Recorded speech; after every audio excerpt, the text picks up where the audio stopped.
Hello everyone and welcome back to yet another beautiful, wonderful and awesome episode of the show. This is Ty, the note with the maker, the romantic Mochiga. Beautiful show about marriage, family and everything to do with marriage and family. I would like to thank everyone for watching. Thank you so much for subscribing, liking, sharing. We are growing and I'm glad that I always bring you these beautiful stories. Now, before we start the show today, something big is coming on this channel. As Tie the Note, as the romantic Mochiga, we are going to be giving back to couples. So get ready anytime soon, anytime soon. That is just a bomb that I've dropped anytime soon. Just wait for it. Now, today on the show, we are going to be talking about humble beginnings.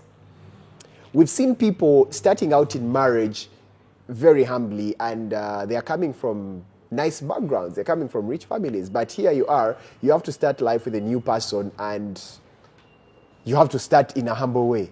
How would you react if you found that where you're going, things are actually not good and you have to start from scratch? And yet here you are, you've been in a very beautiful and rich family. Ladies and gentlemen, today on the show, I bring you a couple. Maybe you've seen this gentleman on TikTok. He's a prophet. He is a man of God. He is a pastor. And also we're going to be talking about what it is or how it's like, how it feels being married to a man of God. Ladies and gentlemen, joining me today is Mr. and Mrs. Muhwezi. Should I call you Prophet Godwor, Pastor Godwor, Minister Godwor, Apostle Godwor? Which one suits you best? Oh, Prophet Godwor. Prophet Godwor, it's better. Godwor.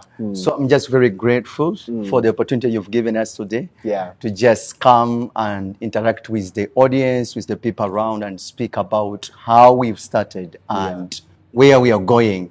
So we are just very happy and we are glad that you've put this platform for us to share our stories and to talk to the world and tell the world what God is doing. Thank you so much. Interesting. Yes. Mrs. Muhwezi, how are you? I'm fine. You're fine. Mr. Emeka, yeah. That's good. That's good. And I was there and boom, I see a message. I'm like, I saw the name. I'm like, I think I know this name. I know this name. So thank you so much for reaching out. So how long have you been married? We are in our 7th year. 7th year. December this year, we are finishing 7 years in marriage. So December this year, you're making 8 years. Yes. Yes. Wow. Yes. For now 7 years coming to 8 years. How has the marriage been? Good. Good. How many children? 2. 2. Yeah. Wow. A boy and a Wow. girl. Interesting. Now, we are going to first get into the story of how you guys met. Then after we get into wedding preparations, you tell us the humble beginnings. Then we get into the whole conversation of how you started ministry and these visions you were getting from God. Let's begin. How did you people meet? Okay. And when was that? Okay. It's around 20 to 2016, I think. 2016. Yeah.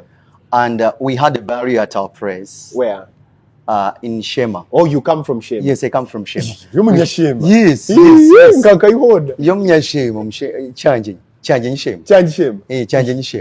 So we had gone for a burial of my cousin brother. And then reaching there, I found we had already buried my brother. So reaching there, I'm greeting people around. Then all of a sudden I passed by this beautiful lady. And when I passed by her, now imagine among all the other people I saw and I passed by, I was not seeing anything. When I checked her, she was putting on the specs and I look at her and I'm like, oh, what this proud ladies from me, where? Now, she had also come to bury your cousin? Yes, she had come. She was a friend to my sister. So she had also come and I'd never seen her. So meeting her, I'm like, what this proud lady is coming from where? You know that kind of saying, everybody who puts on specs is just proud. That kind of how. From when I was in school, I suffered. You suffered, eh? So that was a thing. And then guess what? I passed by her. Just look, I didn't even greet her. I don't still remember like greeting her. I just passed by, but that's what came in my mind. Now, leaving her, she's following me. When I just sat down and I'm greeting other people around, I'm together with my mother and the sister who is a friend to her, and we are talking. I see her coming, and she's like, "Steve, mukama simu." She's like, "Praise God." I'm like, How do you know me? Because I'd never seen her. How do you know me? Oh, you know me? Okay, praise God so much. Then after, when I say that, after greeting her, praise God so much, I told my mom here, and I'm like, Are you serious? Just like that. You just told your mom I've gotten a woman to Yes. marry. just like that, I told her, I've got somebody to marry. How did you know that she was the one? Maybe was it God who showed you that? Okay, how did I know that I was the one? Now that is another story also we can talk about. Because now I always tell her, I married her because of a prostitute. Yes. This is what happened. I think like 2 weeks before I met her, I'm at work. And this prostitute comes and trying to seduce me into doing something. But then I was like, no way, I can't do anything. Actually, when I was almost going anywhere, like different, but still like, I'm born again, I've never slept with anybody. How will I even start sleeping with a prostitute? A guy comes and he's like, "We okola chiko pastor, muveko." And then the prostitute goes like this, like that. When this prostitute lady goes, in the morning I'm speaking with my colleagues and I'm telling them about what happened. And a guy is like, that lady, she has ever come to me and I told her I'm married. And I was like, what? And the guy who is telling me this is a Muslim. I was like, what? Which means marriage can save you from prostitutes. Marriage can save you from prostitutes. So that dawned in my mind and I was like, Lord, can you get my wife to me? That simple prayer now took me into a vision. I didn't want to go that way. In that very night, I get a vision. And in this vision, I get in the place, which I will call the third heaven, in the language of the Bible. And then I meet these two people I will call angels. They come with a lady who was a Chinese lady. And give me a Chinese lady and they say, this one, she will help you out in the ministry.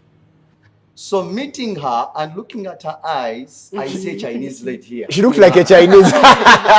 Ni hao. More so foreign. I wanted somebody who is from here because I had read books. I love reading. And I think that those days I was reading more of the books of Miles Monroe about relationship and marriage. And I was thinking like it's better when I go with somebody that knows my language, is of my tradition and knows what I talk about. So getting from the vision, I knew I'm going to meet a Chinese lady. And here we are with my Chinese. With your Chinese. I think she also has her own story concerning that, I think, because also before we met. She can tell us. So tell us, Mrs. How did you meet? Yeah. So when I was in school, I studied with a cousin sister to him, and we happened to become good friends. So we finished school, then started working.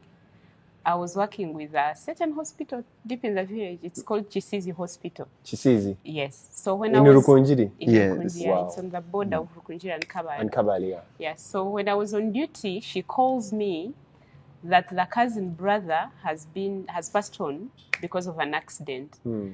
And I felt touched because I remember there is a time we had gone to KIU, Kampala International University in Ishaka, for seminars, and we went to their home. So when we went to their home, that cousin brother was there. He was so welcoming. Like, we made a good relationship with that boy before he passed. So when he told me that boy had passed, I felt touched, and I had to seek for permission to go and bury him. That's how I went back to his home. And I had ever heard about him when we were still in school, the sister telling me that I have my brother who is born again. He sees things that are happening, and he's been arrested. His name is Stephen. So I knew Stephen is a born again boy who was once arrested because he was found praying. Wow. We shall also get into that story. Yeah. Yes. So when I went to the burial, I slept over, and then he came the following day. I think we were done with the burying. So when he came, I saw him like a normal person. So when he said that I followed him, it was my due time to go back home, and I was following the sister to take me to the road so that I get a car and go back home. So when I reached, she told me, by the way, this is Stephen. And I was like, hey, Stephen, praise God. Mukama simwe in Runyankole. And he responded. And me, I don't know what happened next. She escorted me and I went home. So when I reached at my workplace, when I entered my room, organized some stuff, I get a phone call from that friend of mine. And she tells me, you know what, Stephen has said, has told the mother and all the aunties that he's going to marry you. I busted in laughter. Yeah? You're like, what does this man call I himself? screamed on phone. I remember my roommate asking, Briget, what has happened? And I told him, yeah, I told him, I've found a weird boy where I was at the burial, and he's telling everyone that he wants to marry me. And I was like, people, I want to debate. Now, I think something I forgot about that. I remember now meeting her, and after greeting me, when she's leaving with my sister, I gave her my phone, and I said, if you're ready for marriage, you put your number here. That's what I did. I gave her the phone, and she put the number. Just in those minutes, I think like 5 minutes, me, I already seen somebody.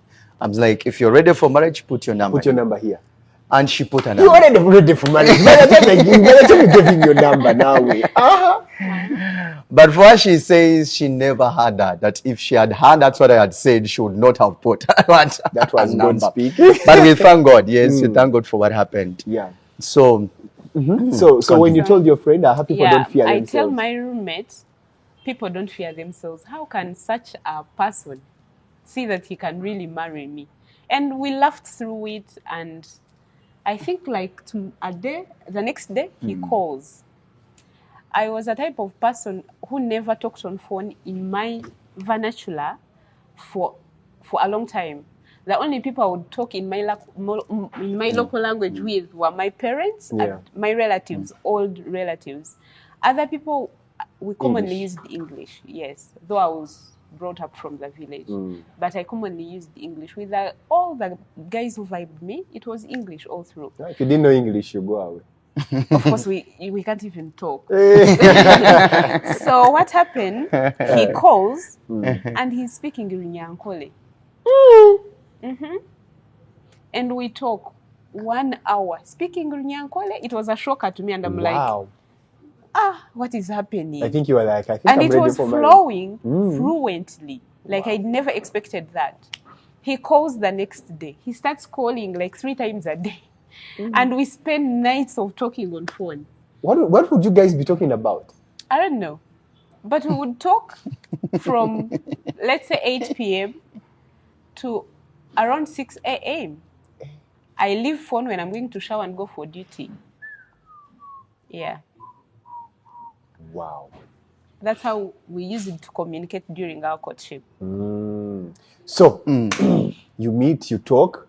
Now, when did you start telling her that now I feel I want to marry you? Okay, I think now in those talks, I could be saying that because from the Christian background, I knew this is one of the things I always say, and I knew it.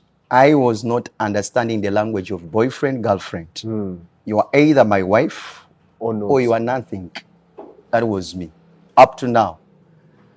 I know her as my wife. So when I met her, I told her, I've told you, I know you now as my wife.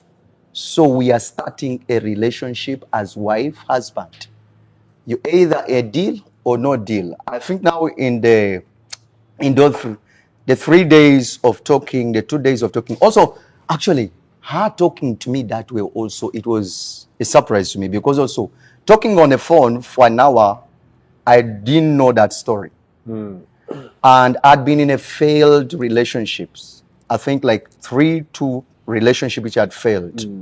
So now she comes in, and when she's ready for me, like she was ready for me, she could call me, and it was a surprise because I'd never seen like a girl now is always doing what?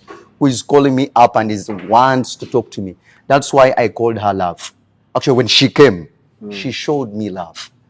And then I said, okay, this is the better name for her. Then I called her love. So In that talk, we could talk the whole day, the whole night. We could talk. And I'm telling her my plans, my future, what we are going to do.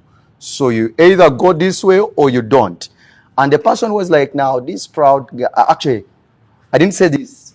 Now, when the sister left, when she left and the sister came back, and I told the sister, it was like, my sister. And I'm like, who is she? And as it says, like, she's like this and this. One of the things she says, she's hardworking. She said that, and she said, but she's proud. And my sister told me, she will not accept you. Because of her pride. Because of her pride. And she's like, also some works. She doesn't know doing some work. Housework. And yes, the housework. And she knew me how I am. So now, getting this from the sister was like, this is a no, but if you can do, then you go on. But then telling me all that, and she's announced and all this, I'm like, okay. Then I deserve the best. This proud person is the best for me. And I went for the proud person. So here we are, and she was, but me, I've never seen a proud person in her. Wow. I'm having a humble person, a wonderful person, a loving person every day with her. And we're enjoying now. So, yes. Briget, Yes. so when he told you that now he wants to marry you, when was that moment when he told you he wanted to marry you, and how did you react to it? Did you ever see yourself getting married to this man you called weird? No, in the first months, I can say no. I was expecting it because the sister had called me, telling me that he has told everyone that he's going to marry me. But in my heart, I knew I could not marry him because he was different from the person I wanted. I wanted a tall, dark girl, not so much. Yeah. So when he came, because I remember I saw his smile and I saw how he was dressed. And I was so picky with how men look, like with the outlook, before I go to the inside. Because the inside also was so deep with me. So actually what made me choose him from the conversations we had, it's because I saw he had something in common with me. That is, he was thinking big. And it was rare to me. I had dated men of different calibers who had a status more than him at a time, but they never had his thinking. So I was like, during our conversations, I was like, maybe this could be the right guy. And of course, I went through a lot to make a decision. Though we were talking, I got some people whom I would talk to who knew our family, and then they would relate to make sure I go well in line. Yeah. And I think what made me remain humble is 2 weeks before I met him, I had a dream. Kampala, I knew my relatives in Kampala. I didn't know the popular people because I was not exposed to them. The only person I knew, I'll mention names here because I want people to understand. Girls who dream. You need to know this. I had a dream 2 weeks prior to the time I met him. I dreamt I was walking down the aisle with Pastor Wilson Bugembe. Musumba Wilson Bugembe. I think he's still single. What? During that time, I used to watch TV and I see girls claiming him. Musumba Wilson Bugembe. On TV, these rumor things on TV. Yeah. I used to watch girls claiming him that they dreamt him. So when I had a dream, when I woke up in the morning and remembered a dream, always when I dream, when I wake up and remember it, I sit and go through it, how I dreamt it, so that I keep remembering it. So when I was going through the dream, I laughed and I was like, so that means these girls actually dream him. But in me, my conscience told me that actually I'm not getting married to Pastor Wilson Bugembe. You're getting married to a pastor. I'm getting married to a person in such a caliber. Because the only popular pastor I knew at that time was Pastor Wilson Bugembe. Which year was that? That was 2016, 16? I think. 16, Yes, yes. 2016. That was Around Bugembe October. I knew of. I would hear about others, but I didn't, like the person I knew and I liked was Pastor Wilson Bugembe. So the spirit of discernment, I think, came to me that time and explained to me, you're not actually getting married to Pastor Wilson Bugembe, but a person of the caliber. So when he came, that thing kept, like, there is the way how it kept popping. Whenever my ego would want to arise, that thing would pop and make me, like, step backwards and rethink. Yeah. So amidst our relationship, I think we had moved and were preparing for marriage. And I told him, you wait, I first finish school, then we can prepare and make clear functions. And he was like, don't worry, we are going to get married. So amidst there, the devil brings the very man, Which man? the very outward look of a man I really wanted. Another man comes. Yes. Tall, dark, with a black gum. Thank you. And whenever he would And a smile, reverend. And a you would reverend. shrink.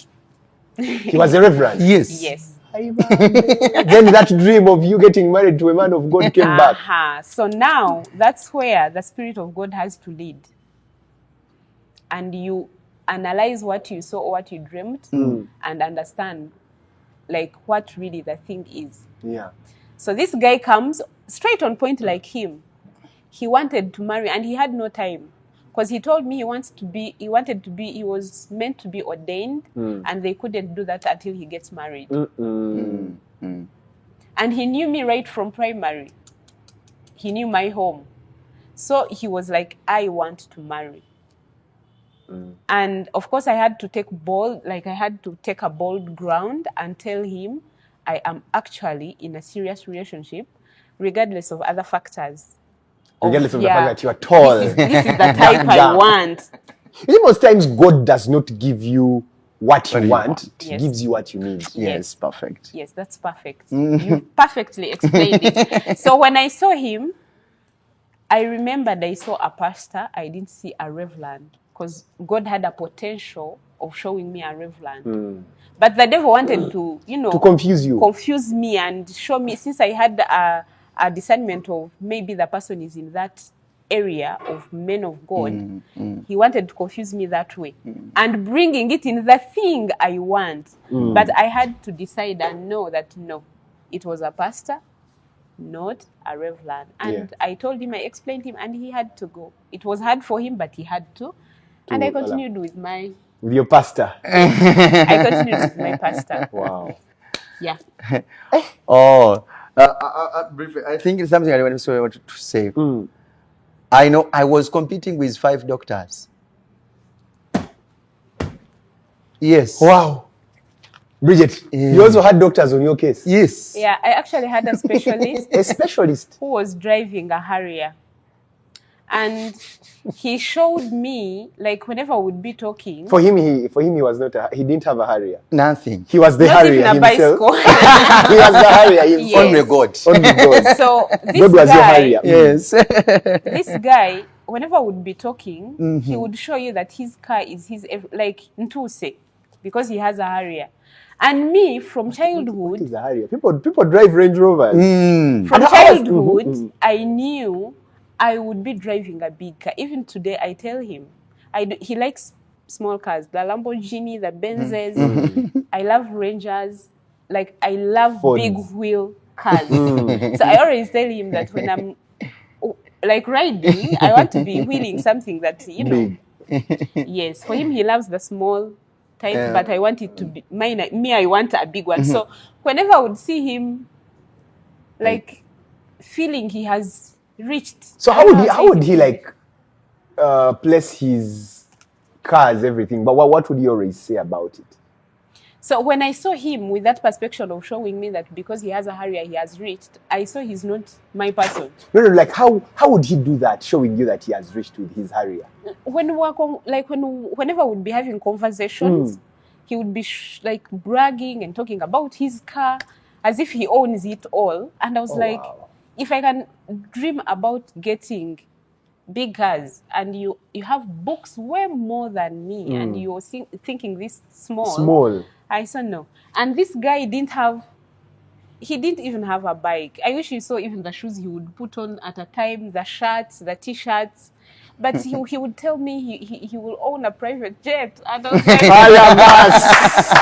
and I was like, and you're like, these are the people I need. I would rather go with a person who dreams of owning a private Thank jet you. than one who is bragging of having a Harrier Kawundo. Thank you. So I said, partly what bonded us was that he had big dreams. And I believed in big dreams. I think that's the thing that bonded us the most. And then the rest came. Wow. Yeah. Interesting. So now let's get to the to the functions. When did you start planning for the functions? When did they happen? And now starting to live life of married people. Now the functions are because I started dating her out when she was working. Then she said she wants to go to get now a diploma for schooling. But then I could calculate those 2 years. I'm like, maybe somebody may do. So someone will come and take her away. May take her The doctors. away. Yes, maybe the doctors will come and another serious doctor will come and take her away. So I'm like, now all the things of the function, I'm the one who footed in. And I was like, whatever it is required, I will do. Wow. Starting number one with, because when she said, because she told me, I need to go back to school. That was number one she put before I go for my marriage. And she's like, if I don't have now a diploma, I'm not going. I'm like, you can go back to school. And I remember I paid tuition, her first tuition. I'm the one who gave her. Wow, when she went for a diploma. Went for a diploma, but still looking at the what? At the function. So when she said like this, I think in her final year, I'm like, I set the dates. I told her on this and this date, we are coming to your place. On this and this date, we are getting the wedding. And I started to show the potentials going into their home. And I'm like, today, the following day, I'm coming to your home. I remember the first time I went to their home, just to now show potential. I go there and I had my Kawan. I said, I have to thank the mother-in-law to be. But me, my faith was telling me this is the one. And I was like, now this is how I need to start.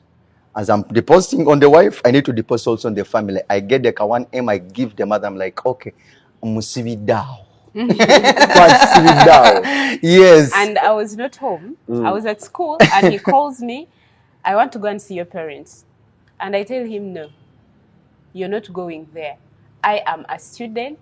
Please hold on. And he was like, no, I want to go there and see mommy and talk to her. And I was like, what do you want to talk to my mother? She's my mother. She's my mother. I've not allowed you. And we talked and finally said, it's okay, you go. I was at school. He went home with the friends and they met my mother. They talked and he tipped my mother. Yes. And I wanted to talk about, I've forgotten. Okay, so that was down the initial stages of the now preparation. So I said the dates, I told her on this and this date, on this and this date, and she was saying, it is impossible. It is impossible. Like from what I had, what was on the ground, what was required to be done. She was saying it was impossible. And I was not, because me, even when I'm planning now, I don't plan from what I have in my pocket. I plan from what I hear God telling me. That's all. So now the preparation part of it, she may not know, but it was also another dramatic thing that we went through. The paying of the dowry and all that, it was all dramatic because all the bills. Yes, it's okay. I have remembered. Before that, I have two things I want to mention. When I wanted to be like serious, I wanted to get a last confirmation. And I knew I would get it from a person who would not pick my feelings who would not pick my feelings. So I called one of my friends. She was married for the sake of the height because I knew he was short and I was worried. How will I bring a short, human being at home. and my friends used to tell me, but you're all so short. And I'm like, at least boys at home are not short. So he came. I took him to the guest house of the hospital at that time, and invited my friend. I just wanted her to appreciate the height. I told her, I want you to and I told myself, if she tells me the height is, I would just say, I will zero it. So that friend of mine, remember, she's not a person who picks my feelings. Yeah. So she comes, greeting us, we hug, Banyankole, we hug. She reached and hugged and stood by his side, measuring the height. And after, he didn't know, of course, I had to push my friend and asked her. And he was like, Briget, that man is not short. Stop re-echoing that, like, that man is not short. And I was like, oh, okay. Yes, not short. I went and said good night, but I knew I had now, like, Sealed it. accepted, yes. Because she had confirmed the guy is not. Because what was puzzling me was the hate, because I used to hate short men. What did short men do to you? Nothing. To the extent that you would greet me and I would not respond. But short men have suffered. I would get angry. Short men have suffered. They're the ones. Short men are the ones who get short circuits. Their favorite games are short puts. They I are would short get tempered. angry. I would get angry when a short man greets me. Oh my God. I would be like, why did he even greet me? Yes, yeah. So when she told me when she told me he was not short, that's when the love for short men began. You started loving short men. Oh boy, like serious loving them. Because I knew they were arrogant, they had their ego, like they want to compensate their height with arrogance. Which I found was completely different My God. to his family. These people are short, but they are never arrogant. They are very humble. They are very humble. So when she told me it was okay, I had to allow. Yeah. And then when like it became too serious that it was marriage now, like marriage, we should get married. The love increased. Because I was young. I told him I had plans. Now remembering what he said in the beginning, the pride. They pride. So I had plans. I knew when I finished school, when I work my money, the first thing I would buy was a car. And then after, like, sort my home, build my mom some nice boys' quarters at home in the village.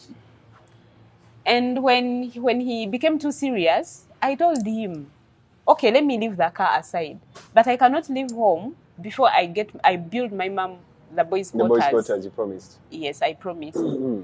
And he told me, what does it take? How many boys' quarters do you want? And I told him 3 would be okay. And he planned and made sure they appeared. The boys' quarters were built? Yes. Yes.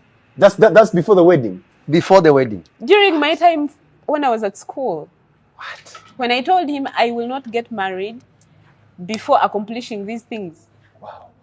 He built them. Actually, those were the 2 things she was putting, and she's like, I will not get married before. That was going back to school to get a diploma and then building the boys' quarters. So the going back to school, I made sure I give her the first tuition. Wow. To show her, I will marry you by all means. Then you build the boys' quarters, I built them. And they are there. So when he did that, I had nothing left. Then you were like, to use as an excuse. Let's go with my short man. I remember I was talking to the sister, we were talking on phone, discussing like girl talk. And we argued about one of the boyfriends who had money. And I was telling him, I don't think that's your match. You're struggling a lot, X, Y, and Z. And she asked me, what does Steve have? Your sister? His sister, my friend. So I was like, it hit me as a little girl because I was young. And I was like, what does he have? I looked through and it was nothing. But a voice came to me asking me, when your mother got married to your father, what did your father have? Well, I started, getting answers myself. My dad had land. My dad had cows. And I was like, Shema, they have land. And money can be made. We can make money to fill that land. We can make money to, money was made together. Like I saw from my parents, they married when they had nothing and they made things up and they took us to school. And I was like, we shall start like that and we shall make a family. And that made me shun away whatever she had told me, the negative side. And I had to move on. Okay, now, so I'm continuing now with the wedding. The wedding, yeah. So after all that, we are now planning. Remember now, when we are talking with her, she tells me this and this is what I want, and that's all. I put these boys' quarters. I take her back to school. And then now, for her, she convinced me, when you do this, you are done.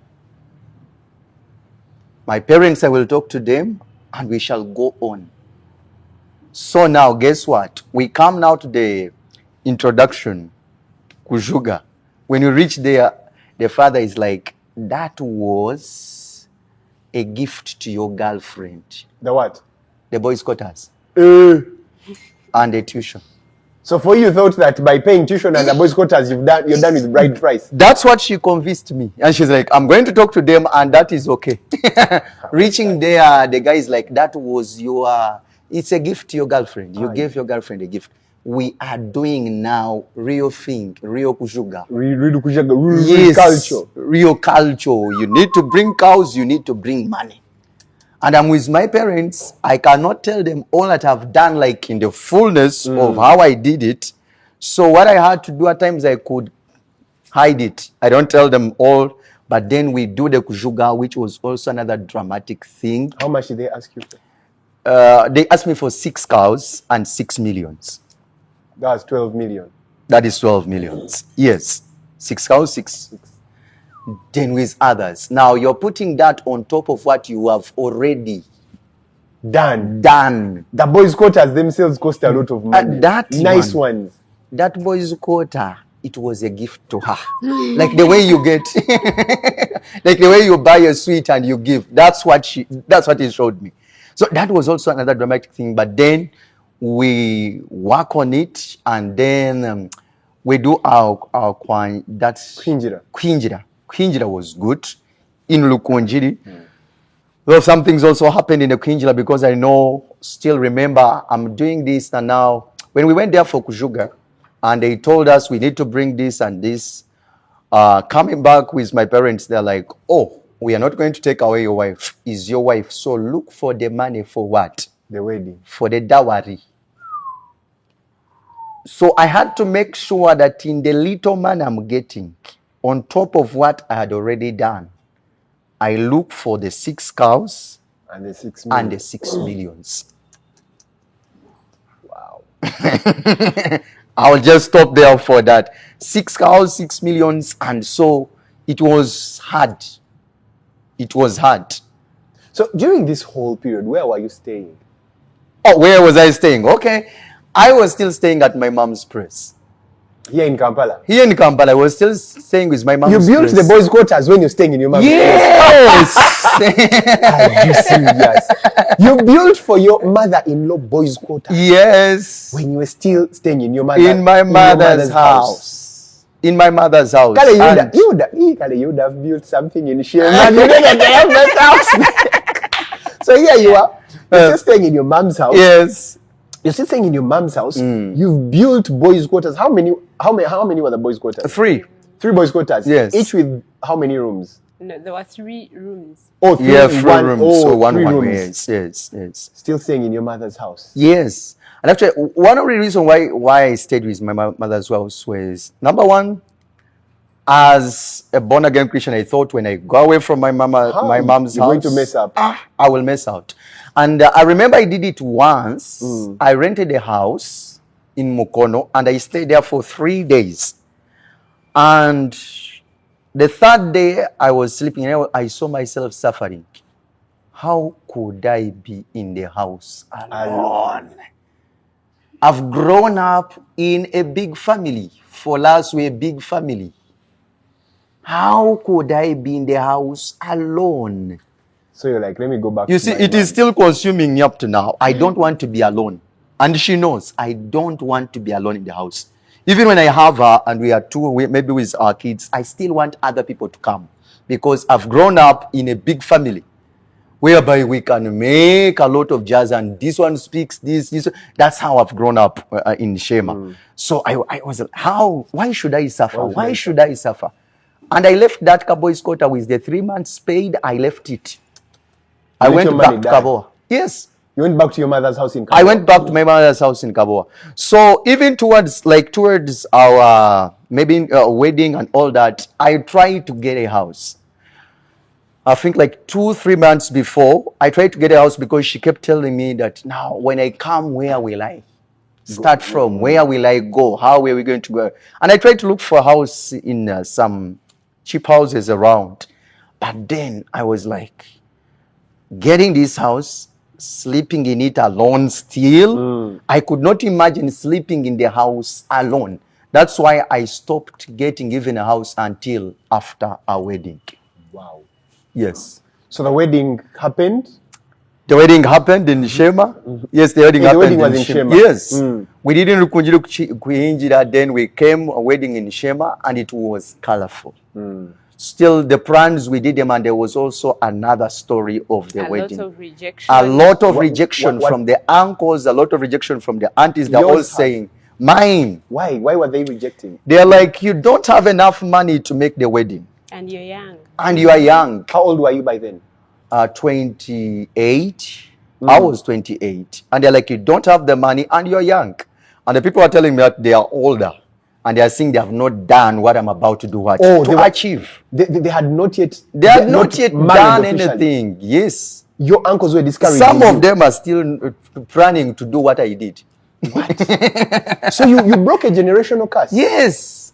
And you see, most times when you do something, when you break a generational curse, you will face a lot of rejection. You will face a lot of resistance. Yes, it was intense. That even now, I'm being identified by eyakolo omukolo gwe baali tebaagala. What? People who don't know really who I am, they say, hey, this is the guy who made a function that they didn't want and it happened successfully. So in your clan, you're the first person to marry officially?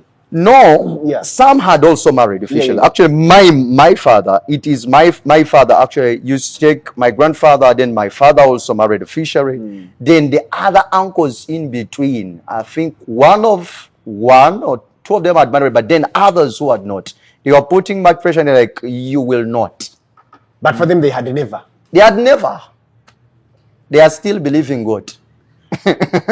They are still believing God. So that was the tension that was there. Actually, I remember, now let me tell you this. This is what happened. Guess what happened? It was a week to my wedding that they gave the cards. For the party. When they are saying, we shall not, this party will not happen. Are you for real? It won't happen. Why were they? Oh my God. It won't happen.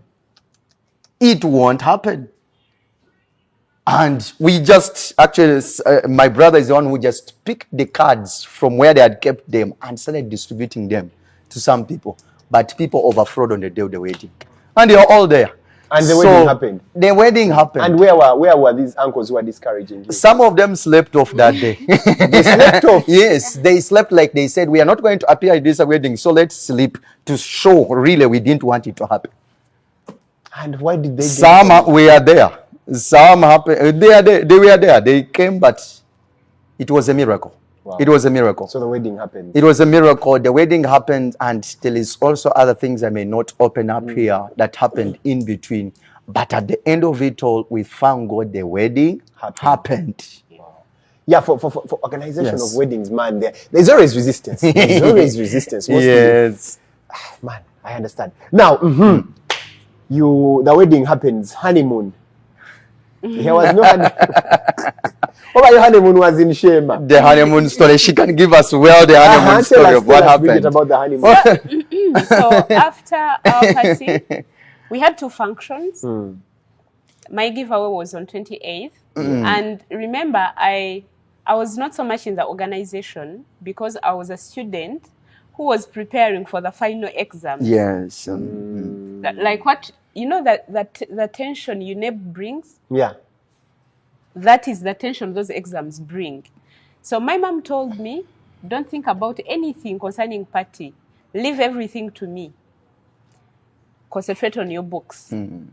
So I had, because my exams were in December and my functions were in December. I remember I did my last paper on 14th of December.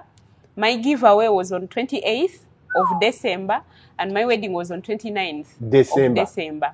So whenever I would like get my phone, go on social media and see some clothes, I would be like, I also had a dream wedding. Will this happen? Then I would call mommy and I'm like, what's happening? And she's like, everything is in control. Everything is in control. Read your books. That's what she kept telling me. So I finished my exams, went home, my phone, the preparations ongoing. But it was a lot. You see, people are saying that you've brought frustration on them. And I think I was the youngest to get married, like officially in my, should I say the whole clan? Hey. So people were You're the first one.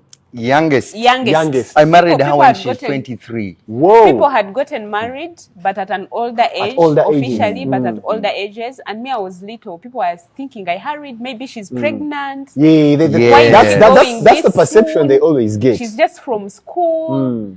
Like, yeah, people had different perceptions about what was happening. But my mom kept giving me confidence. Because I remember, even during our relationship, I told my mother about whatever was bothering me. I told him, Mommy, I have a man, but he's a Myankole from Shema, but he's short. And I explained to her, and she was like, no, the height is just, like, she explained to me what she was thinking as a mother, and from that time we bonded in that area. So she made sure everything was in place with the friends. Yeah. And I was given away, and then we wedded. Then after our wedding, life, honeymoon. After our wedding, of course, they had organized for us a place to live. Where in Shema? In Shema, yes. A house? Yes. Our own car house. There is a house in Shema where we marry from. When you're wedding, that's where you start from. My grandfather built it a long time and it has been there for years. So that's where they had prepared for us to sleep meet each other. Yes.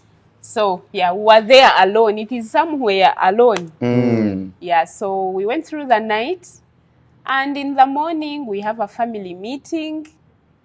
During a family meeting, the grandmother makes me they call them descendants. Makes me she gives me her name. Yes. Wow. We call her Mchala, and she says, from today, if I'm gone, this is the Mchala of the family. Wow. And it was a beautiful session. We went through it. And time for coming back to Kampala came.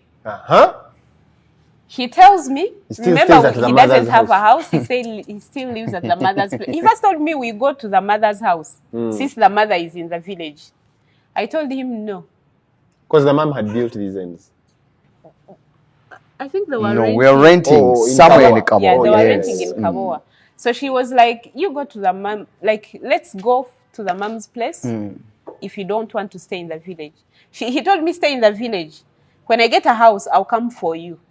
I told him, I do not know anyone here. It's you I know. So I am going with you. Wherever you will sleep, I will sleep. And we came. When we reached in Kampala, he was like, oh, you go to mommy's place and you be there until I get a house. And I'm like, what if she comes tomorrow? Because I had jazzes of daughter-in-laws and mother-in-laws, and I didn't want those things to happen to me. So I said, no, I will not go there. So we had to go to the hotel. We spent there some days as we were looking for a house. Then one day he calls me, let's go and check out the house. Because I grew up from the village, me, what I knew is that when people get married, they have like couple's bedroom. If you're poor, you have a bedroom and a sitting room. Then maybe if you're somehow advanced, you have a house, a complete house. So in my head, I was like, since we are going to Kampala and we'll be paying money, at least we'll be having a bedroom and a sitting room. Then when we give birth, we shall get a the bedroom for the kids. And I tell him, he kept convincing me, no, a single room. Remember when you're in Kampala and you're renting a double and you're not using one of the rooms, you're paying money for nothing. And I was like, that's how a home of married people should be like. He convinced me, I refused. We went, saw a double house, I appreciated it. And the landlord told us to pay 3 months. He had 2 months. And he told him, let me pay 2. The man was like, no, actually he wanted 4 months. And this one told him, let me pay 3. The man refused. And he was like, he told me, let me go at work. I'll probably come with money and pay off the house. Yeah. And I was like, okay, cool. I went back to the hotel. So when he reached work, I don't know what he thought. Coming back, he went with a blocker. They got a single-room house. And then he comes for me at the hotel. A single room, just studio? Single. Room. Allah. Did he have a toilet and bathroom inside? No, they were outside. It was not self-contained. So he comes for me at the hotel and he was like, I think he was preparing me psychologically. He told me, you know what, the man refused and I couldn't get the money, so I decided to get an option of a single room. But don't worry, we shall be there for a few weeks. Kumbe, he had paid the 3 months. So we reached, it was evening the time we went, and he was going back to do a night shift.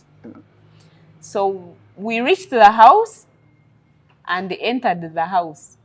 Before I think I even put down the things I was having in my hands, I started quarreling. Yeah? And crying. I shouted. I mean, you're a girl from Rukunjiri who has been in a big house. Planned kid in Rukunjiri. Here you are being brought to a studio room. I shouted. Which is not even self-contained. I shouted, this man is a calm man. Very calm. He kept quiet, held himself like this and kept looking at me. And I talked. I shouted. Then after, he held me and comforted me. Wow. And he's like, you know what? Every good thing we shall touch. Just bear with me. You know the dates we are having for the party. You know X, Y, and Z. And I'm like, okay. But remember, we've come, we don't have a mattress. So he was like... You just came with your suitcases without a mattress. Yes. And remember, he was staying at the mother's place. So he tells me, let me go to my mother's house and pick a mattress so that you get where you can sleep at night. And I told him, no. Don't pick a mattress from your mother's house. You go and work, you get money and buy a mattress for us. And he was like, okay. That night, of course, we had suitcases and some boxes which had gifts they had given us at our functions. So I had to remove some things, tear the box, put it down and slept. You guys slept on a box? I slept on a box. And what about because he was going back for work. Oh, for work? Yes. Alone in a house. Your first night in Kampala? Yes. You slept on the box? My first night in Kampala and my first night in owning a place in marriage. In marriage? Your first night in marriage? Yes, my first night in marriage. In your marital bed, it was on a box on the floor? Yes. No bed? Yes.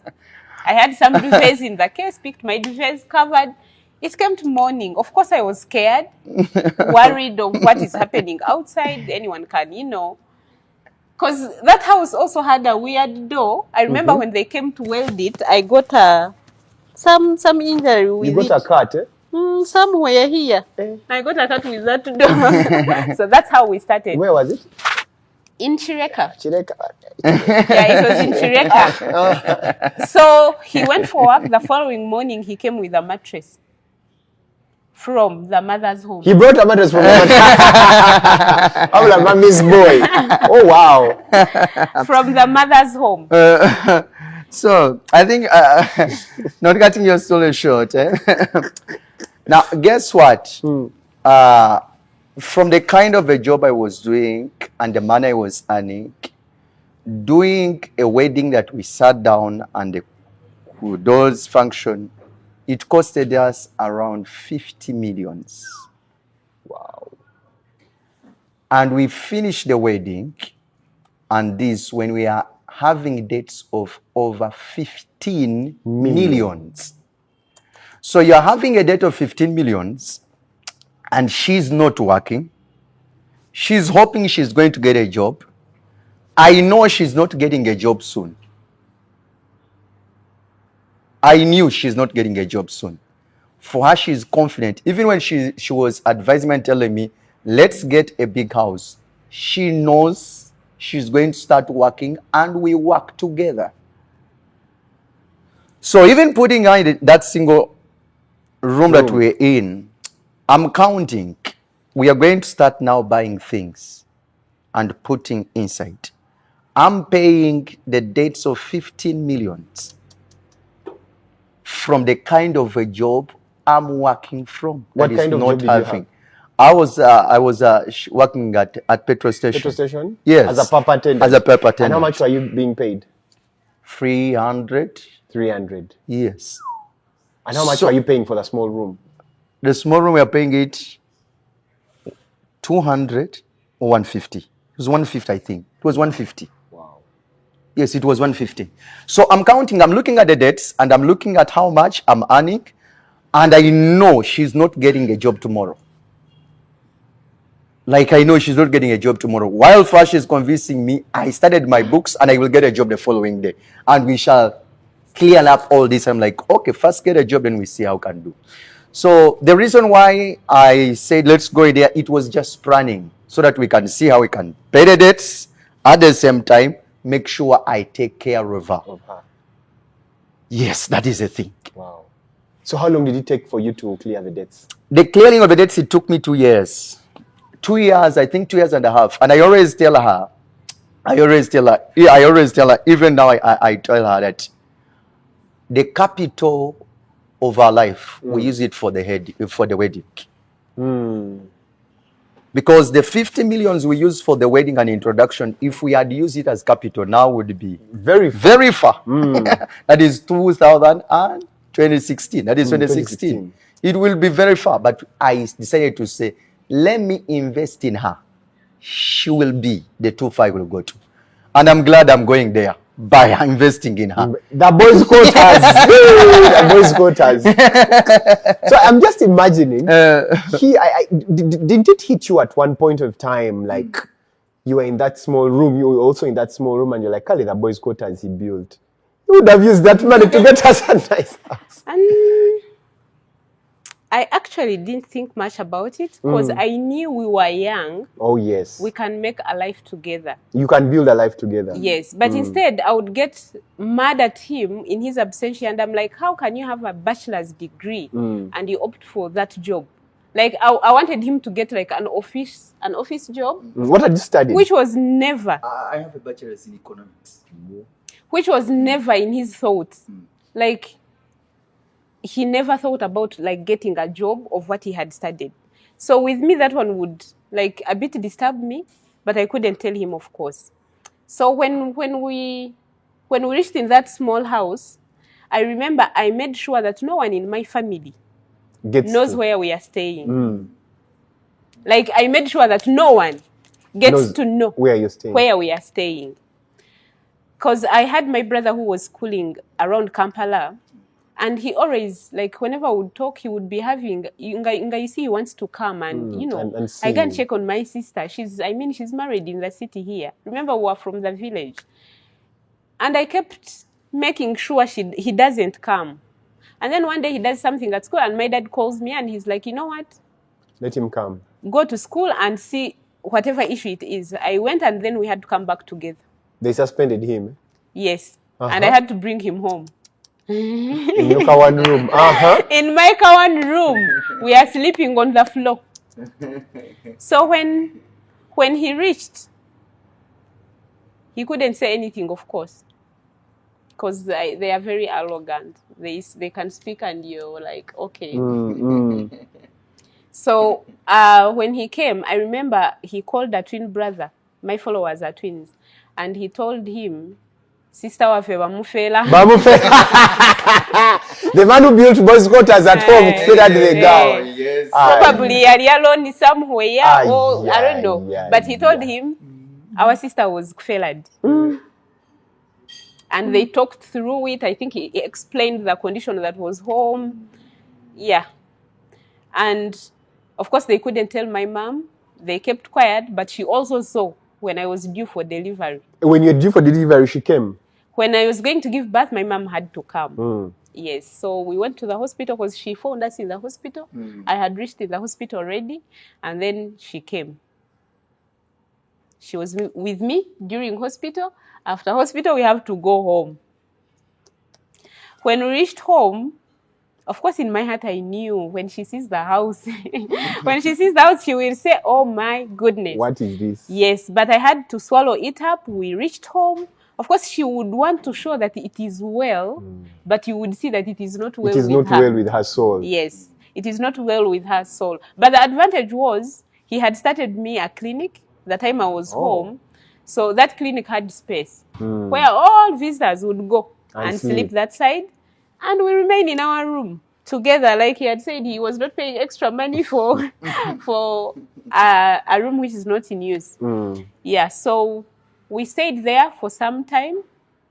And then we started planning. When my baby was starting to crawl, we had to make sure we get a bigger place so that he gets where to crawl from. Yes. Interesting. Now, man, those are really, really humble beginnings. At some point of time, didn't you ever reach... Did you like get to a point and you started regretting as to why you accepted getting married to such a guy who like really had nothing? Because in this generation, I think, in this generation, ladies want a man at least who has something. Did you get to a point and you're like, maybe I made a mistake? I knocked. I don't think that thing has ever come to me. I get angry, but the anger I get is like...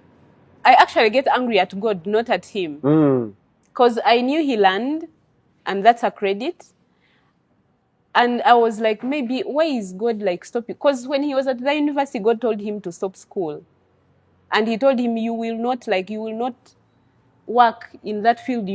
What you're studying, you will not work for, you will never participate in its work. So he had told me about those things, and I would get angry at God and keep asking him questions.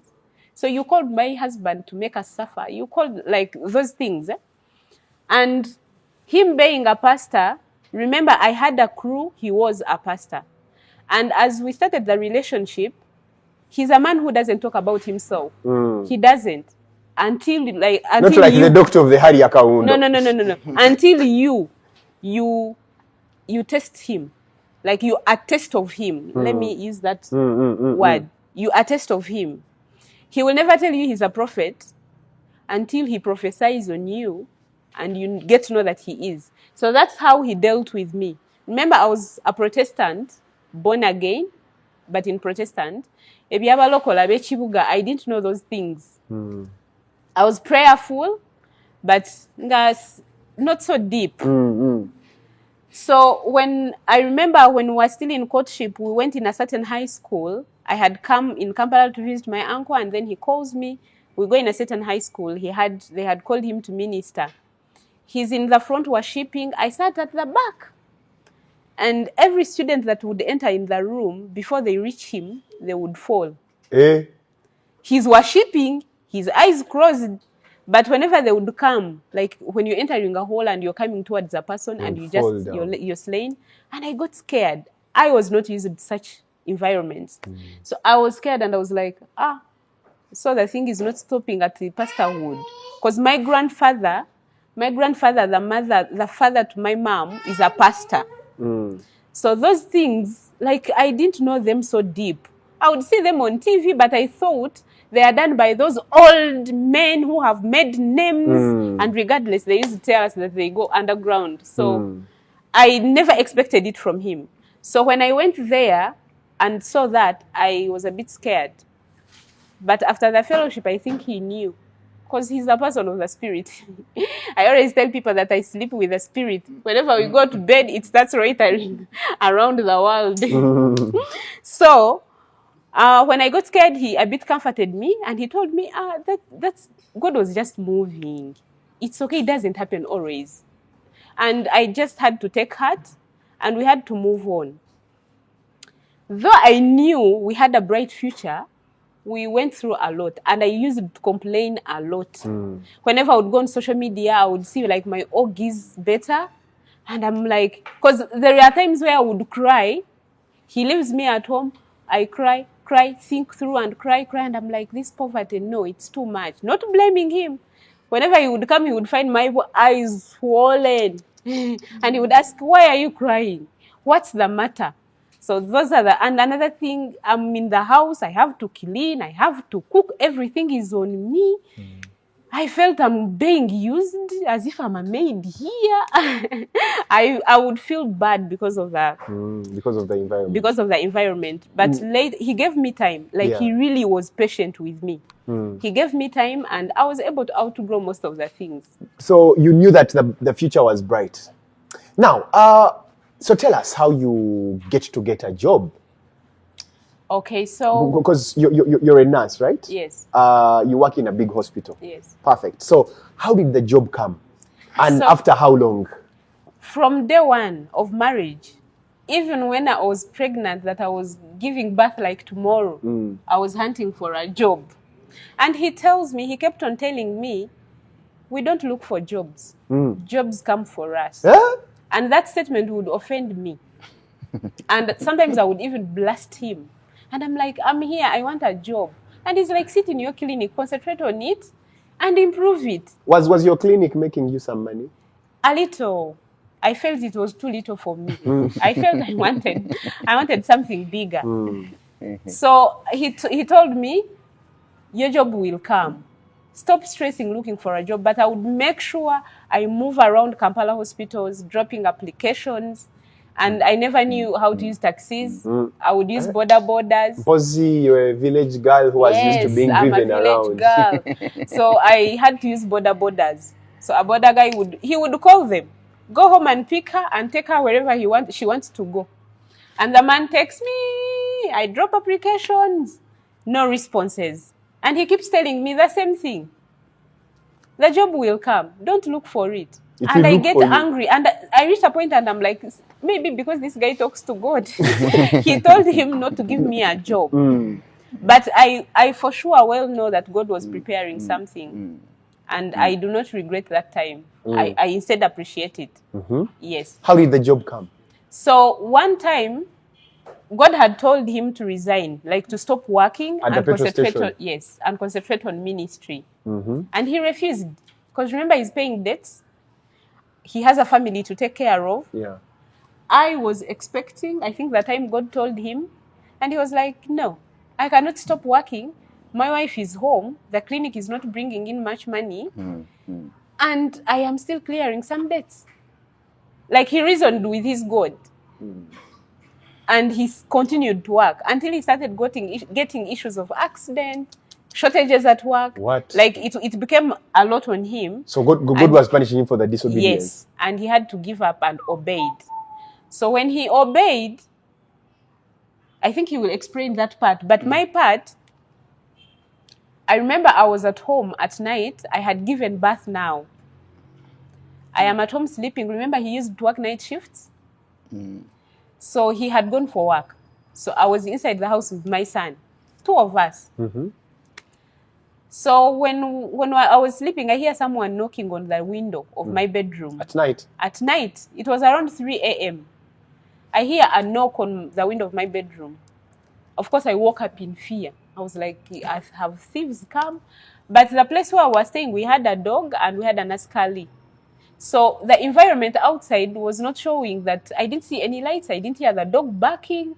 That means there was no one outside. Like, there was no thief outside. So, like, sitting and thinking through it, getting to know that there is nothing outside, I call an askari and ask him who knocked on my window, and he's like, there is no one outside. So I decided to, like, wake up and start praying. Those days, I think I was weak because of the disappointments of not getting a job. I'm at home doing house chores as a maid. So my prayer life was so low. So what I did, I used to pray on my bed, but that night I woke up, was moving in my bedroom. I would go to the bathroom, come back as I'm praying. So I got a vision. I saw a hospital building, which I knew because I had taken my applications like 3 times in that place, and there was no response. So about the knock, did you ever get to know who was knocking? I think it was the Holy Spirit or God himself. He wanted to show me something that night. Oh, so after the knock, you got a dream. I woke up, started praying. It was not a dream, it was a vision. You seated there and you just saw a vision. I was standing praying and I saw. A picture came before me of the hospital with the kubol, the pathway that goes there. And in that pathway, there was my OG. That girl is even selling timber. She's not practicing himself. She's selling timber in Indeva. So I see her. She was my friend during school. She tells me, Briget, you've been looking for a job in this hospital. And I was like, yeah, I tried 3 times and it failed. And Nabivako. And she was like, don't worry, you will get there a job. Do you know so-and-so? So-and-so was a girl who works in the hospital. But she was a no one in that hospital. And then she tells me, you talk to her, she will get you a job in that place. And I'm like, I even don't have her number. How will I talk to her? And she was like, you scroll through our WhatsApp messages, you will be able to find her WhatsApp, like her phone number. And I'm like, okay. And she's like, talk to her, she will instruct you on how you'll get a job in that hospital. So after I slept off, woke up in the morning to do my daily routine. So when I had entered kitchen to lit the charcoal stove, I remember what I saw. Then I sat down and thought through it. When I thought through it, I was like, let me check in my WhatsApp. If I find the number of this girl, I will know that maybe the spirit is communicating. Unbelief, I was still not believing. Yeah. So I got my phone, checked through my WhatsApp. I found the number. I do not know what we were talking about for her to send me that number. Months ago. So I get my phone and call him because I knew he was a man of the spirit. Like, believing him was not easy. It was tested to the point that now I truly know, yes, he is. I not say he's a man of God because he's my husband. Tested and approved and trusted. Tested, approved, and trusted. I know where I draw all the confidence from. So I talk to him, I call him, and I tell him, you know what? I had a vision. And he asked me, was it a vision or was it a dream? I told him I saw. I was not sleeping. I told him what happened. And I told him it was a vision. I explained to him. And he was like, follow the instructions you saw in that vision. And I'm like, but that girl is a no one in that hospital. How will she help me? And he told me, who told you that God uses the strong people? Like the known people. Yes. Follow whatever you've, like, follow the steps you saw in the vision. And I'm like, I even don't have airtime. I'm trying to shy away from it. And he's like, I'm sending you airtime right now. Before you do anything, make sure you first conclude with that. So he sends me airtime. I call the girl and I had to explain myself. I am so and so, and she remembered me. And then I told her, of course, I didn't know the way to approach her. I had to tell her my vision. When I told her, and she was like, you don't know the things of God. And then the following day, she sends a boda guy to pick my application. Remember all the years, these are 2 years now down the road, all the years, it is me who was paying transport, walking around. That time, someone came home to pick the application and took it. I don't know how that person was paid. So I waited. I waited because I was like, it's not me who showed me whatever I saw. So she took my application on a Sunday. I remember we were from the church service. And on Monday, they called me to come for interviews. We did interviews on Wednesday. And they told me to start work on Friday. That was 1st of March, 2021. That's how I got my job. And it clearly defines what he used. What he used to tell me. That jobs will look for we you. don't look for them. We don't look for jobs. Ella, I must add that even up to now. I have never applied. You know, people saying, I'm not comfortable here, let me apply there. I don't do those things. What? Yes. I do not do those things. The day I will be laid or stopped, it's when I will decide to apply, or another opportunity will have arrived. Man of God. Interesting. So I started working on 1st of March 2024. And remember, he's pulling ropes with God. Stop work, I'm not stopping. Stop work, I'm not stopping. So I don't know what God told him. On 14th of April, he stopped working. 2024. Yes. Like he stopped officially. No, 2021, the same 2021, year. yeah, That is 1 month and a half after I had gotten a job. Yes. God tells him, stop. He stops. And he tells me when he stopped working, I was like, now we are going to go back in the same things. And he told me, don't worry. There will be, like he defined the years. He told me there will be 2 years of suffering. And after that, we shall sail. He can start. Tell me about those 2 years of suffering. What exactly happened? The 2 years of suffering. I started from also. Okay, now I think I can also pick it up from how I left the job and what was happening. The period of paying and how also she got the job. I can pick it from there. Now I'm praying also. God has told me stop, and I'm like, no, I'm not stopping. And I think we were getting to COVID. That is the COVID time. And I'm still being demanded around 5 millions on the 15. You had cleared the 10. Yes. Wow. So now the 5 millions, I'm like, God, what will I do with these debts? And he tells me, I'm paying the debts. In less than 2 months of the COVID, he cleared the 5 millions to zero. How was the money cleared? Money came. Wow. There is a day when he came with 2 millions at home. There is a day I got 2 millions. I think in 2 days, 2 millions. How did you get the money? From work. That's what I can say. And then those millions were cleared, and when, because it was also one of the issues I was saying, I'm like, Lord, now debts. He's like, okay, I'm clearing. Then when he cleared the debts, he's like, now what next? I'm like, I cannot sit home with my wife. Give her a job.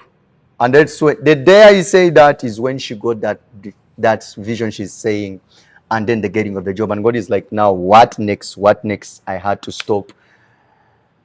On when? On 14. He spoke to me the dates. Actually, he told me the dates, and he's like, on this date, stop working.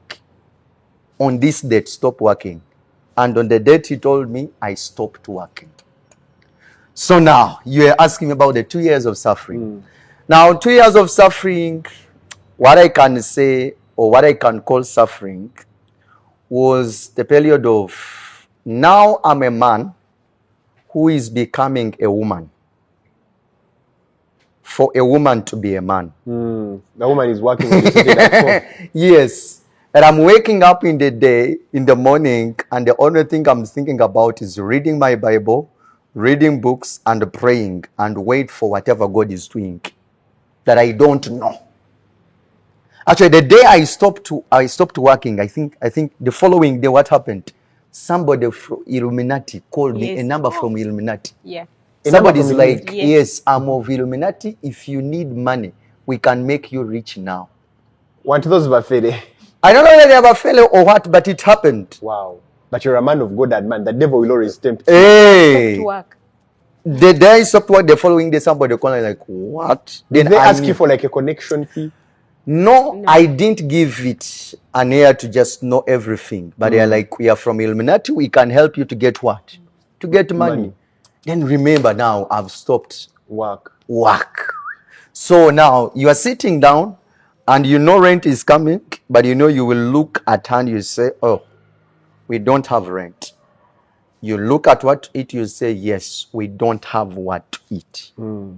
But then supernaturally, they can say just supernaturally, those 2 years. Now, something that happened also that pulled us in the 2 years.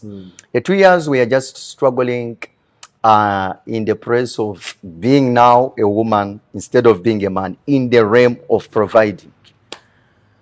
It was your wife providing. Yes. It was your wife providing. Yes. When is the wife providing and other people God is using? I don't want to say I was providing because I was not. Now, which source? You had no money. No source. No source. The only thing I did, I think the day I stopped the work, I stocked the food for like 2 months. I bought food for 2 months. And I said, now these dailies, she will take care. And then I stopped. So in the process of the 2 years of waiting, something also that drew us back. We meet this prophet, okay, we are praying with. And then she's like, oh, you know what? I have a connection in UK and they have invited me there, but I see you're a genuine man of God. So I want to connect you there. You go and stand in my gap. And God uses you, that's it. Like, okay, it's okay, but you have to buy yourself what? A ticket. Air ticket. And it's like, how much? 4 million. Like, but I stopped to work. These are 2 months. I stopped work. I don't have any money. Were you guaranteed to get a visa? She's told me like it's a guarantee. It is done. So this is what you need to do. And I didn't know all the process now. Nabuka. And then what she did, I was cheated. She cheated me 4 million. After cheating me, she closed herself. Wait, you got the 4 million? I borrowed and I asked her, should I borrow them? And she's like, yes, God is going to work. It's a sure deal. You gave it to her, then she disappeared. Got money from the bank. Gave the person the money. So now that also drew us back. Yeah. The 2 years I'm saying of suffering, it was suffering now paying the debts and struggling for what to eat. Whatever what she's getting cannot even pay the debt and take care of where we are. But then in those 2 years, God helped us. We're able to pay the debts using the people that I don't know. Because personally, I don't know how to beg people. I don't know how to beg. I don't know how to ask for money. I only know talking to God and God giving. So we went through it for the 2 years and came out of it. Now is this debt from this false person who cheated us. We get out of it. And then by the 3rd year, as I told her, it's 2 years of suffering. By the 3rd year, as I told her, I think that's when God maybe opened for my mind and told me, do the TikTok live. And I went on TikTok. You actually invented them during the 2. I invented during the 2. Okay, maybe during the 2, that's when I did the TikTok live services. Praying for people. Praying for people and prophesying and all that. And I think that's when you see there is some breakthrough that happened in the prophecies also, and the things I was saying, the prophecies and the words I was saying. You see, giving the prophecy of Olanya was a very big breakthrough to me. So you prophesied about the death of Honorable Olanya. Yes. What exactly did I you say in the think prophecy? it's 7 months before he died. And what kind of prophecy did you give? I'm sleeping at night and I wake up. Then I ask God, what are you saying? In my vision, I see Olanya appearing. Then, when I saw him appearing, I saw death. And the Lord told me, somebody else who is a lady is going to replace him. I didn't want to go political because remember, I've just left work and I don't want to go political. I don't want to say things that are going to put me into any danger. For the 2 weeks after getting that vision, and I'm like, no, I won't say anything. Then the Spirit of God kept telling me, say it. I had a live service on Facebook, and I said it. Let me pick from here. You want to pick from there? Okay, say. So, I remember that time we had invented some funny thing to use to Do the live get him when he's services. doing the live. What funny thing? I was scrolling on TikTok. I saw the metallic hanger, the one which has a small body, like a tiny one. I saw how someone folded it and, he would press it somewhere and put a phone so that it does it. Because we used it to do his Like we get his live services or we record him when we are holding the phone. It is dancing. So when I saw that, I was like, because someone had commented about it, Pastor Emma, about the dancing of the videos. So when I saw that, I told him, and we had to make that thing where we would put the phone and the phone stabilizes. But it would still disturb us, and sometimes we need to hold because sometimes we would fail to get the clear level and we had to hold. So that day, I was with the young brother, Apostle Tony. So when we were together, we were holding the phone actually when he was doing his live Facebook service. When we were holding the phone, he speaks, and then he brings the prophecy of Honorable Jacob Olanya. And then the brother looks at me with this gaze of, he is live and he is mentioning the prophecy. It might cause him trouble. Let's switch him off. And then I gave him an eye of, he doesn't. He has a lot of prophecies about presidents, about ministers, even presidents from America. But he has never mentioned them. So I looked at him with an eye of, if God doesn't tell him, he can't release it. So probably he has allowed. So we just had to let him. He gave the whole prophecy, nga we are in fear, knowing that anytime they are coming for us. He gave a prophecy, and we had to go on wait. Of course, we had to trim it. I sent it to a few. No, before that, we didn't trim it. We kept it in hiding there. No sharing, no nothing. So after 7 months, when it happened, is when we got the we video. we trimmed it, and then I sent to a few relatives of mine, and they were all shocked. They were like, "This is how deep this guy can be. Let's wait and see who will replace him." And boom! And guess what? Whoever replaced him is a female. And from that time now, my whole family, those who never believed in, they were like, yeah, this man can see. And you see, one thing I've seen about him, he does not over-advertise himself. He doesn't. I told you earlier that he didn't tell me how deep he was in the spirit. It's me who keeps realizing it, because there is a time I know he heals. So me, I was thinking the people he's healing on social media pretend. Me, the wife, I thought the people pretend. So I was like, maybe he over asks them, and they don't want to kumuswaza. They want to say they are healed when they are not. So one time we are at home, I got a severe chest pain. I do not know where I thought maybe my heart has gotten an issue. The pain was so deep in that I was seated with him in the chair, and I told him, love, my chest, held my chest, went to the bedroom, not even telling him pray for me, because the pain was so sharp. Held my chest, went to the bedroom, and slept. Within a few, he comes. I am dying. Me, I was feeling I'm dying. He comes and he was like, love, what is it? And I'm like, my chest is hurting so bad. And he was like, can I pray for you? And I'm like, it's okay. Where is the pain? I showed him, he touched and prayed. The pain disappeared instantly. I became shy, thought that maybe won't he think I was pretending? But I think God was intending it to confirm that actually whoever he prays for and they tell him they are okay, they are okay. So from that time, I knew that when he prayed and people say they are okay, because I was dying and he prayed for me and I felt stupid. So what kind of breakthrough did that prophecy bring to you? Yes, now that prophecy brought a breakthrough in a way that when it happened, I was exposed to some few people who could see that prophecy, and they started now to approach me, even come to me, even believe that God can speak through me. So now that breakthrough came, that these people who were coming still on the, yes, from the point of what they have seen and the prophecy and what God did, they were helping us. They could not come and they go without giving us anything. And then I said, now I became again a man in the house. Providing. From a woman to a man now. Hey, that's how the breakthrough happened.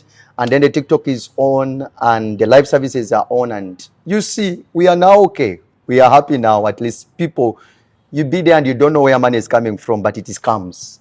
It God comes. provides. It comes. He provides and for his people. Yes. Wow. Yes. Wow. That is a thing. So, from humble beginnings to losing your job, and for 2 years, your wife providing for the family. Yes. To you now getting back. You've said you've called it coming from being a woman back to a man. Yes. Interesting. Now, briefly, before we close, during the 7 years of marriage you've been together, what are some of the things you have learned concerning whatever you went through, concerning your work as a man of God and balancing life between being a man of God and a husband? What advice would you give to couples out there, young couples out there looking to get into the field of marriage? Okay, now, from the whole of this story, one thing I can say is this: God always has the perfect person for you. When the perfect person comes, the right person comes, you will always know. It didn't take me years to know. It took me minutes of looking at her the way how Adam did it. And from the grumps, I saw this is a wife. So at times, they think of let's be there and check and check and check. You're saying is boyfriend, girlfriend, yet is a woman, man in quotes. Or is a wife now whom you are calling a boyfriend. It's not a good thing. So I'm saying this now to a person who is maybe like dating now, and maybe is like, how will I know this is my person, or what should I do for that? I strongly say this: there is something strong in you that will always draw you to your person. And when you see your person, you don't need to first check. The minute you see your person, something right inside you, and you don't need even the spirit. I always tell people in counseling, I'm like, I've seen my grandfather be with my grandmother. Now they are counting over 70 years in marriage, and they are not born again. What is it that spoke to them and told them this is the right person, and they are? That is the thing I'm talking about. So when you look at the person, then you know this is the person. That thing that speaks to you, it's one thing I can say. Another thing that I can say, it is the patience. Being patient to each other. We've really been patient to each other. She knows now. When you see the pride thing that they were telling me, it was there, but it is not there Anymore. or I getting anymore. But then getting the pride and putting it to a humble person, there is a process that you need to go where you need to break, you as a man who is dealing with a person, and the woman also break who is dealing with you. And we've been in the process of breaking up to now. We are breaking. The pride. The pride. I was also proud. Yes, I knew also myself, like I knew how better, how good, how handsome I am. Because now I don't want to go into also that story, but I knew also. But we've been breaking. I break, she breaks. I break, she breaks. We keep breaking ourselves to becoming better and making a better marriage together. Now, to the point of ministry also, it was also another story. Now, if she was not the right person, it would be another thing also. Because we are in the ministry which was not ministry there that you're seeing and you're saying, this is a beautiful ministry I can be in, and this is a wonderful person I can be with. I remember that time that we met together and we were in just a shelter. A shelter towards this iron sheet shelter, and you see it's not even looking good, but then we are there. Whereby even you're not picking anything, at least anything they are bringing on in that basket that you are saying this is what you're surviving on. But then we keep becoming patient on each other. She's patient on me, I'm patient with her also, and we see how we can push on ministry. And actually, let me tell you this, I'm glad for her. She understands me better, and she tells me more than the way I know me. Actually, the best version of me, I don't know it. She's the one who knows it. She's the one who knows it. She can tell me who I am, even the things I don't know. Even the things I don't know. And then her presence in my life, being the perfect person, I will say, and I will use that language, she has helped me also to be the good person I am. Every vision that was in me that was not working, I see it coming alive every day as we are moving together in this journey of marriage. So that's what I can say. Wow. That's what I can say. Wow. Yes. Briget, what advice would you give to ladies out there? Let's say they're in a marriage where they've begun humbly and they want to walk away because, I mean, this guy has no job, they see nothing is shifting. There are some who will wake up and walk out. What message of endurance would you give to them? Because he brought you into a small room, a girl who are used to being in a big house in Chisizi. Yes. A girl who was used to this good life in the village. Here you are in one car room. What advice would you give to people to ladies who are coming to humble beginnings? I would tell them to hold on and be patient with each other, because these are seasons. Today he doesn't have, tomorrow he will be having, and it's you not having. So, like, marriage is a balance. I remember when I was getting married, my auntie, my singer, told me that money is the origin of divorces like that are happening in the world. So be careful, because they know my dad told me, our family, like, money is in our genes. So she knew, and they know we are hardworking.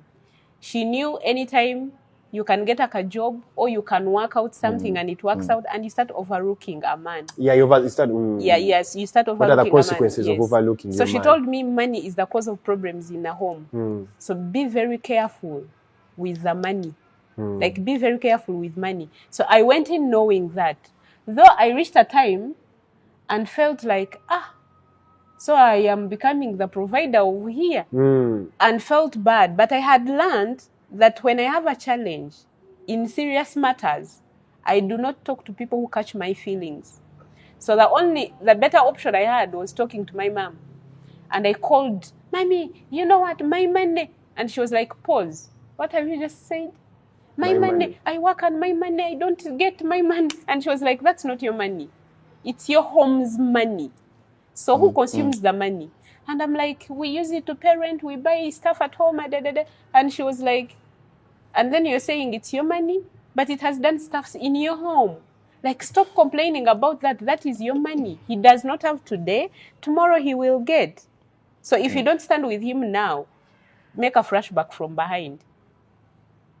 Did he stand with you? Yes, he did. Didn't he build the boys' quarters? Yes, he did. So Did he why pay do your tuition? why do you want to prove that you have, like, taken care of the home for years when it's just a season of time? Wow, so you're trying to mean that women who overlook their husbands, who underlook their husbands, there are consequences attached to that. Yes. What are some of those consequences? Because you will nag them. Already they know they do not have, let's say, a job, or their businesses have failed. They already know that. So you're bringing a low self-esteem in them. And every man they deserve their ego. They want to feel the man in the house. So if you try to bring them down, and they go somewhere and someone is welcoming them warmly, they will go to that place where they get their peace. And they will run away from you, and then you will start complaining. My husband left me. Kumbe, you are the cause. Wow. Yeah. So, to the wives out there, stop underlooking your husbands. Because there's another pastor who was saying, a female pastor actually, she said that women who underlook their husbands, women who are not appreciative, God takes note. Yes. God, you're a man of God, you know. God takes note. Today you're here, pride, that issue of pride, it will bring you from up to down. Because someone was telling me of how she had pride in her marriage, in her relationship, and she says, Ruhanga kantera chiboko. Ruhanga kanyafura. Meaning, God got a stick and hammered me, and I became submissive. Yes. He So, does. wow, guys, it's really been That is beautiful. if he gives you a chance. Otherwise, a chance for you to repent. For you to repent. He punishes you and you stay in that marriage. Otherwise, he will let you be and you just walk out. He lets you be and you walk out, and you suffer the consequences. The consequences. Yes, and you suffer the consequences. He leaves you, you go. The word of God tells us he breaks the proud and he exalts the humble. The humble. So the breaking and exalting is always there. Yeah. At all levels. At all levels. So you think you're big now, he breaks you tomorrow.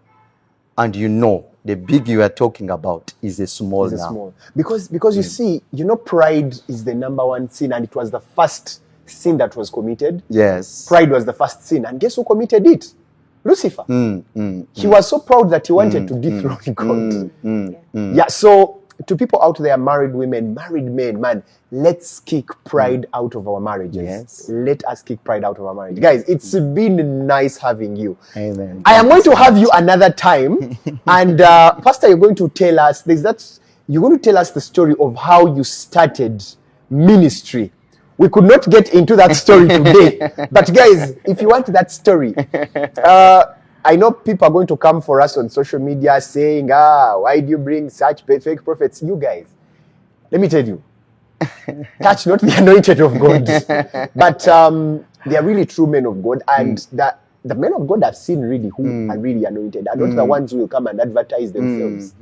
You've seen people who advertise themselves on He TV. doesn't. It's me trying to advertise And him. you trying to advertise. Me, I just see this humble gentleman on TikTok and I'm like, you get? So the next time I host you, you'll tell us that story of how you started ministry and how you've been taking it. And there is that story you told me about, and I think we shall come back in part 2.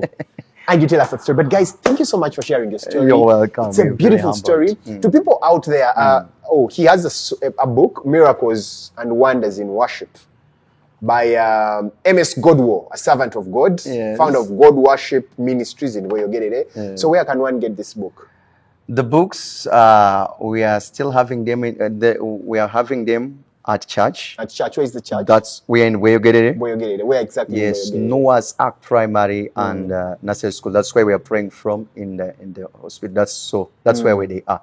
But we are yet planning to see how we can put them in the supermarket and in the bookshop so that Bookshops. people can still have access to those to them. books in Jesus' name. Interesting. Because we have very many of them that are coming. Interesting. But we are just very grateful to God that you have given us an opportunity. I'm glad you also came to share your story. In case you're out there, man, and you've been in a humble beginning.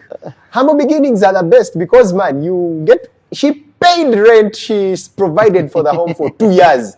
On their first night in their home, it was like a single room, not self-contained.